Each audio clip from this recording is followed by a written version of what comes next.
Question 148 समझाती हूँ, एकदम आसान भाषा में। सबसे पहले देखते हैं कि क्वेश्चन क्या पूछ रहा है। ये सवाल महात्मा गांधी और उनकी जिंदगी बदल देने वाली एक किताब के बारे में है। सवाल कहता है कि गांधी जी का मानना था कि अनटू दिस लास्ट नाम की किताब ने उनकी सोच और जीवन को पूरी तरह बदल दिया था। तो सवाल ये है कि आखिर उस किताब में ऐसा क्या संदेश था जिसने गांधी जी को इतना प्रभावित किया। इसके ऑप्शंस हैं। ए, पढ़े लिखे इंसान की जिम्मेदारी है कि वो गरीबों और दबे कुचले लोगों को ऊपर उठाए। बी, एक व्यक्ति का भला सबके भले में ही छिपा है। सी, एक महान जीवन जीने के लिए ब्रह्मचर्य यानी सेलिबेसी और आध्यात्म यानी स्पिरिचुअलिटी जरूरी है। डी, ऊपर लिखी तीनों बातें ए, बी, सी सही हैं।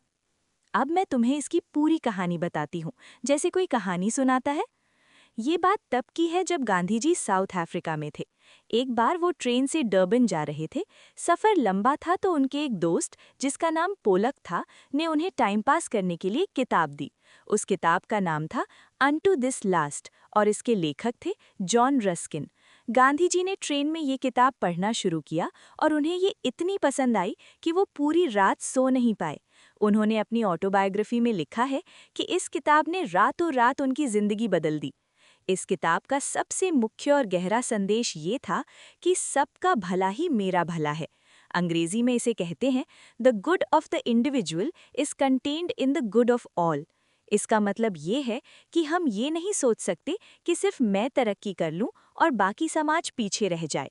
अगर समाज खुश है तभी एक इंसान सच में खुश रह सकता है। इसी विचार को गांधी जी ने बाद में सर्वोदय का नाम दिया, जिसका मतलब है सबका उदय या सबका विकास। अब अगर हम ऑप्शंस को देखें तो बहुत से स्टूडेंट्स को लगता है कि ऑप्शन डी सही होगा, क्योंकि गांधी जी तो ब्रह्मचर्य यानी ऑप्शन सी और गरीबों की मदद यानी ऑप्शन ए में भी विश्वास रखते थे। लेकिन ध्यान से सुनो, यहाँ सवाल ये नहीं है कि गांधी जी क्या मानते थे, बल्कि सवाल ये है कि इस स्पेसिफिक किताब ने उन्हें क्या सिखाया। जॉन रस्किन की ये किताब इकोनॉमी और मेहनत के बारे में थी, ना कि ब्रह्मचर्य के बारे में। इसीलिए ऑप्शन सी गलत हो जाता है और इसी वजह से डी भी गलत हो जाता है।